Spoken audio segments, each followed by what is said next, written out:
Some people were worried about me and curious as to what the hurricane's currently doing. You can see the bands in the sky there. I don't know if you guys can see the clouds moving in a circular formation. See that line? That's one of the bands. I'm over in Brevard County. I saw on the news somebody pointed out how bad it was, and I just got off YouTube watching the landfall over at Fort Myers. The whole area is like underwater, so it's pretty bad. Hurricane Ian, where it made landfall on the west coast of Florida, is a disaster. There's like the water is like at least 4 or more feet up, and cars are like floating on the water and stuff. But in Brevard County right now, we're on the east coast, so we're on the other side of Florida. We haven't really been getting much more than rain and wind. I've heard some branches fall, some tree branches fall, and this mess is already here. You can see the stuff's not even flying around. My little tag thingy fell off. Here comes another wind wave here. So you can see how the wind kind of moves. I probably don't want to be out here too long, especially if the wind picks up a little bit more, because they could be projectiles. But on our coast, on the east coast in Brevard County, it is about 4:45 right now in the afternoon. Not much is going on. I'm not going out on the road or anything, just showing you guys that from this end right now, it's still relatively calm. I've been getting some rain, and they come in waves, as the hurricane armbands, how it has like these circular swirls as they go by. We get them. So the wind will pick up. There's a leaf right there, but the wind has been picking up, then it dies down and it's calm again. Same with the rain. So I'm okay right now. This hasn't been that bad on this end. It's, we've had worse rainstorms over here, but I saw on TV, on YouTube, what's going on the other coast. So Faith, Walker, Todd, and all the other people that are out there, you guys are in my thoughts and prayers. It looks really bad. But on the East Coast right now, it's not too bad. It's relatively calm. You can see some tree branches and stuff have fallen down. That's what I heard. That tree, though, could fall. It's kind of leaning towards the house, which is probably not good. Maybe a tree I might want to cut down. But, yeah, see, it's pretty calm on this end. So don't worry about me. I'm okay right now. Pray for the people on the West Coast, because they're getting the brunt of it. The storm is supposedly heading towards Brevard.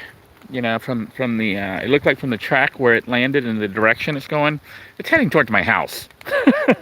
But it's got to travel across the entire state of Florida, across the width of Florida. So it'll probably calm down before it hits this area. Hopefully it'll calm down before it hits this area. I suspect it may hit here sometime tonight. But if I'm up and able to broadcast, I'll try to broadcast if anything weird happens. But for now, it's really, really calm over here. Just rain. Lots. And it's not right. You can see it's not raining right now. It rains for about 3 to 5 minutes. Then it stops. Then it rains again for another 3 to 5 minutes. So, by the way, these are some plants my wife is growing. Just don't want to walk on them. But yeah, those people out on the West Coast, I am thinking of you. Thoughts and prayers for you guys. I hope you're all safe. And for the people in the path that are yet to experience the full brunt force of it, you guys are also in my thoughts. I pray that, the storm breaks up, doesn't, continue as strong as it is, which it shouldn't, once it hits land. But the video they were showing was from one of the outer... See, Florida has these things called like barrier islands. And they're basically like Satellite Beach, Indian Harbor Beach, even Merritt Island. Merritt Island's not really a barrier island, but across from Merritt Island, where I am, is the barrier islands, like Cocoa Beach, Satellite Beach. Those are all... It's like a thin little island off the coast of Florida. And then you have mainland Florida. I think that's what's flooded, are the barrier islands. On the East Coast right now, I don't think we have any surges. I'm looking around and I just don't see enough water. I don't have any swimming pools yet. You know, even up at the front of the house where we get really poor drainage, you can see how much water has fallen.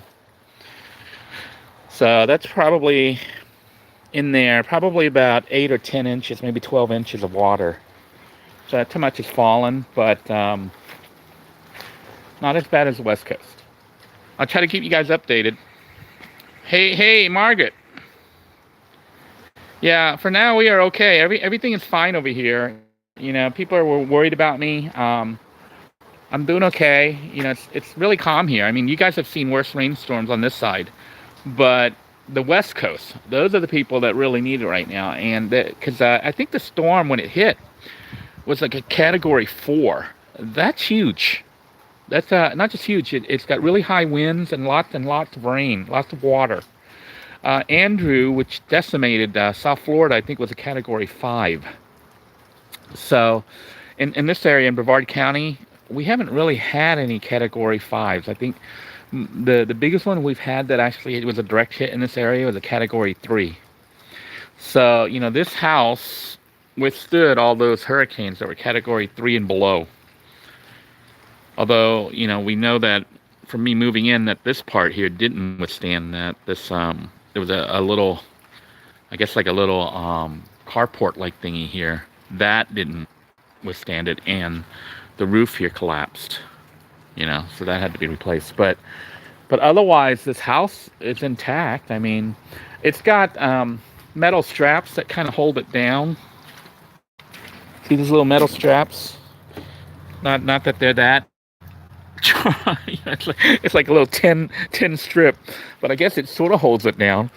But you know, I see a couple units of houses here that are destroyed, probably from storm and stuff, but we haven't had any. Inspirational wants to know if I've had any mold issues with the house. No, not really. Haven't had any mold issues. Still dealing with the leak though. You know, there was a leak in the kitchen area. I thought I had fixed it, and maybe I did, but maybe it redeveloped. It's hard to track down a leak because where it leaks inside isn't necessarily where the hole is outside. You know, water goes by gravity, so the leak could be somewhere else, and it flows to that point and then drips down. So when the weather calms down, maybe this weekend, I have to go back up on the roof and try to track down where the leak might be coming from and recoat everything. So it's leaking in the kitchen area. So far, that's all that I see. As far as mold and stuff, I haven't really seen any in the house. When I was cleaning it out, didn't really have any other than in the bathroom, you know, on the bathroom stall and stuff, and that all got scrubbed away. The rest of the house was filthy, but I don't think there was mold. It was mostly dog urine. I don't even want to think about that. It was disgusting. Dog urine and poo and everything. And there was carpeting, and then underneath the carpeting there was laminate floor. So we ripped out all the carpeting and had that hauled off. That stunk. That was terrible. And then the laminate floor was ripped out. So we went down to the bare wood, and then we put in our own flooring, the vinyl flooring. So got all that all the way out. As far as the walls and stuff, there were some bad sections of the walls. We pretty much replaced probably about 90% of the interior walls with wood paneling. There had been some leaks. I did, kind of patch those up with silicone caulking. But so far, no issues. The house still looks pretty bad outside because I haven't taken time to clean it up and stuff. But inside, it's habitable. It looks nice, for what it is. And I'm happy because, I don't have to make payments on it. So my only cost of living is utilities. And, when you look at the price of housing and how hard it is for people to get houses nowadays, I'm very fortunate. I'm blessed in that sense. Since we're here, here comes another wave. So it's been about 5 minutes. I don't know if you can hear that and feel it, but the rain is picking up and the wind's picking up. I'm going to try to show you the RV leak. So the RV is bad. Gonna have to redo the whole thing pretty much. It's bad in here. I haven't really been in here other than my I don't know if you can hear that. My electrical is out. The solar battery bank is drained because the battery bank got drained because there wasn't enough sun. So what I'm going to do is go off gridded power. The RV gets gridded power as well. So you can see it was trying to turn the lights on. I don't know if you can see the light at the corner of the house and stuff, but security lights and stuff all run off solar. The solar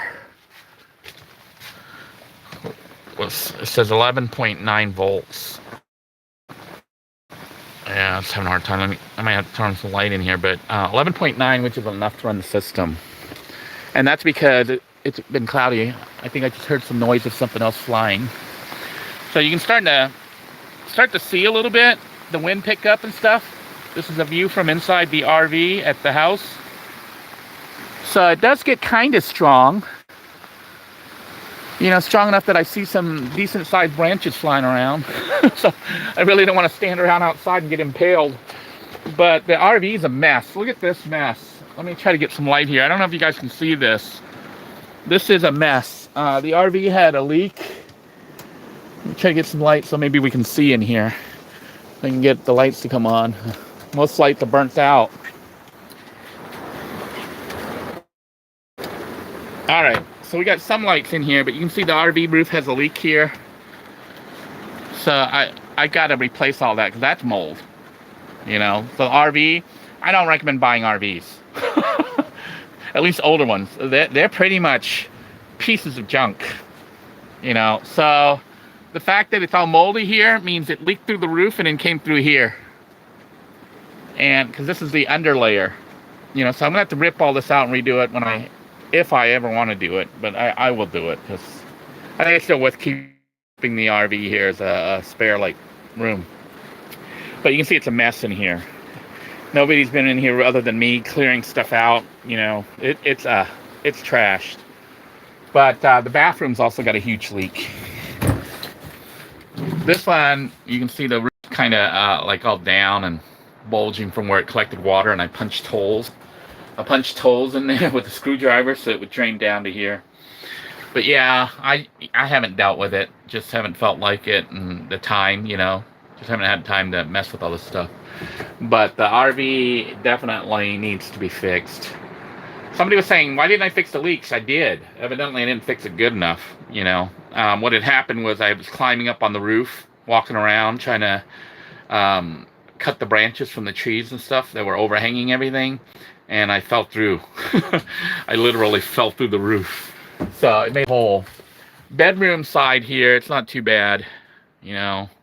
So I'll have to redo that. If you guys want to see me do the repairs, you know, let me know. I will go ahead and film those, even though they're kind of boring. But essentially, I have to get some more.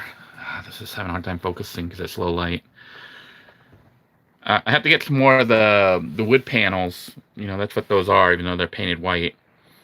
And cut them. But before I do that, I got to fix the leak from the outside. I'm actually contemplating taking the solar panels off the RV and putting them onto the house. Moving the whole electrical system so that either I move it all to the house or to the shed. You know, I have of solar panels up on the roof of the RV. I go ahead and move it all off the RV and put it onto the house, and then try to redo the roof of the RV. I don't know. It's a matter of do I really want to do it? Because it's not if I didn't have a house right now, it's with it. But you know, now that I have a house that's a lot more comfortable than the RV and stuff, it may not really be worth spending too much money fixing it up. But it is worth trying to patch the leak before it gets any worse, because that's gonna destroy the whole RV. So I will try to fix the roof leak. How much I do, it's probably not gonna be too much because I want to spend money on this. I'd rather spend it on the house, and even the house I don't want to spend too much. You know, house is good enough. Just need to fix a couple more things. It's usable. The thing I would spend money on is an upgraded solar power system to run the whole house and everything else. But like I said, it may be worth removing the solar panels from the RV, mounting it onto the house, and redoing the whole system so that it's designed for a house and not an RV.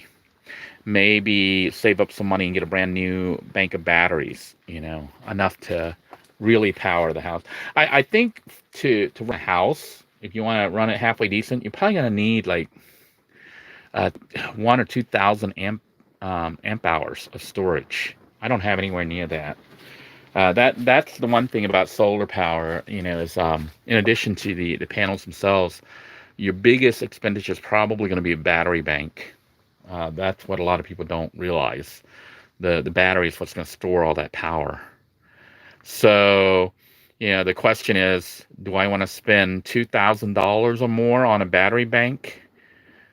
Because my electrical bill's only about $40-50 a month. How many years of that? $40-50 a month is maybe about $600 a year I might spend on electricity. So it would take about 5 years to make it up. But in 5 years, the battery bank might be dead and I might have to replace again. You understand what I'm saying? It might be better to just keep my junky old battery bank, which is now about 2-3 years old, and just run simple stuff like security lights and emergency power if the gridded power goes off, to run lights and fans and stuff like that, and not really spend too much money. So that's what we're looking at. I'm not sure I really want to be totally self-sufficient with electricity, because the cost may not be worth the benefit. But that's what the RV looks like right now. Like I said, it is a mess. Pardon the mess. I am I figure out how to turn this thing off, but have not been in here, and this is the part that has mold. The house itself, like I said, not much mold issues. So maybe I got lucky.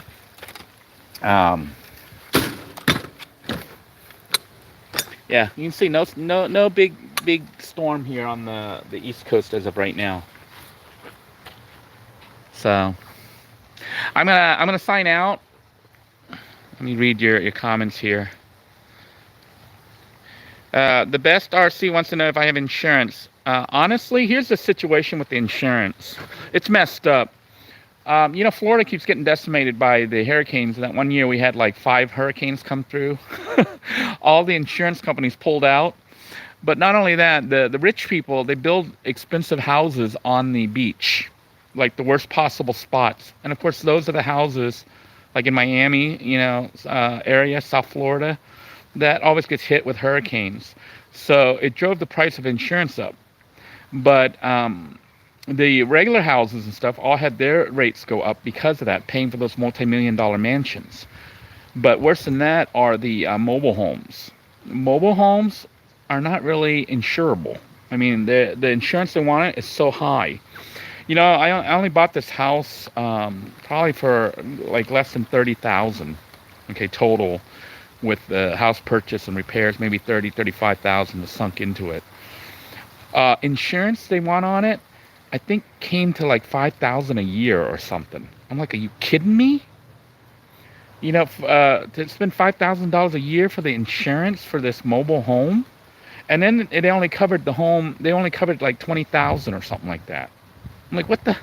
Why am I going to spend $5,000 or so a year to cover like $20,000 worth of coverage? That doesn't make any sense. So no, I don't have any insurance. At least the house is paid off. Even if you had a new one, it's hard to get insured. I think the only insurance provider I think that you can still get in Florida is pretty much run by the state of Florida, and that's the one that charges like a lot. They wanted I think they wanted like $800 or $900 or something a month to cover this mobile home. I'm like, I'm not paying $800 or $900 a month for insurance for this place. I might as well rent a house or something, or rent an apartment or something. So crossing my fingers. That's all I can do. But I don't think I'm the only one in that situation. A lot of people in Florida that have mobile homes are in a similar situation. So hopefully they paid it all off. And hopefully no disaster hits. Because if disaster hits, people in mobile homes are screwed. Because insurance was too outrageous to pay for. It's just too high. That's the way it is. you know. So, and even housing here, the house insurance are super expensive. So people who have houses in Florida, and now it's even worse because they've raised the price of housing.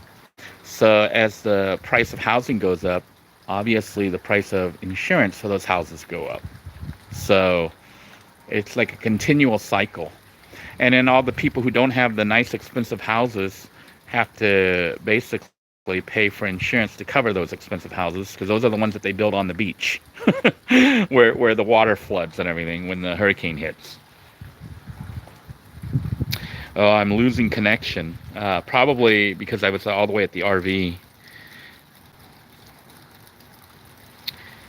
Have I seen the others? I don't know if that's a movie or a show. Haven't seen it. Yeah, remember that. I still remember that panic out here with this RV, because that was all that I had. That was scary. And then, the RV didn't run so well. I'm glad those days are behind me.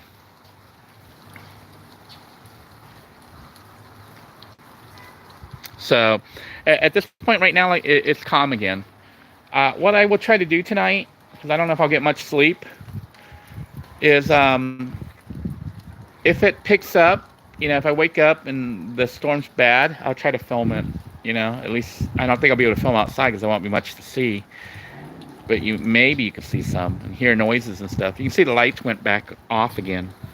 Those lights work off. They're like dusk to dawn lights. So it came on a few minutes ago when the hurricane, the van was flying overhead and it was raining because it got dark. But now it's kind of bright again. So that's what goes on during a hurricane, is you get the bands, those arms. So it's starting another one here coming soon. You can always tell because the trees start to go crazy and the wind starts blowing. And when the hurricane passes, the tree blows the other way. So coming in, it goes one way, and then when it passes, it goes the other way. So right now, we're still calm, at least on the East Coast. West Coast people of Florida, you guys are all in my thoughts and prayers. I see my water pipe, my water gutter here works. I need to probably put a spout on this so it runs away from, runs this way away from the house or something. Or put a rain catchment to catch water, to use it for watering plants and stuff. So, all right. So anyhow, yeah, inspiration says, classic days. You overcame obstacles, and I am happy for your success. Me too. I feel very, very fortunate, very thankful. Believe it or not, every time something like this happens with the weather and stuff going crazy, I still think of all the homeless people and all the people that are living in vans and stuff. By the way, if you're living in a vehicle, most hospitals allow you to, park in their garage area and stuff, and you have access to the hospital in case you have an emergency. So if you're a van dweller still listening to this channel and you're in a crisis situation where you have severe weather, you can check the hospitals. Usually they'll let you park in their parking lot, the garages and stuff like that. And of course, you got medical services right there if you need it.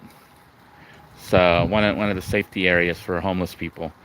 Me, when I was living in the van, I basically just tried to leave the area.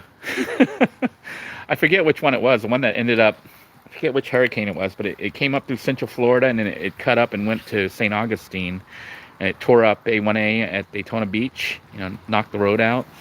That storm that came up, I drove all the way up to Kentucky in Little Blue. I don't know if you guys remember that. That was the one storm I actually ran away, because it was supposed to be like a Category 4 or something. But by the time it hit here, it was like a Category 3, and it didn't really do much. Although it did a lot of damage up in Daytona Beach to St. Augustine area. But Brevard County was spared. I think Brevard County generally gets spared.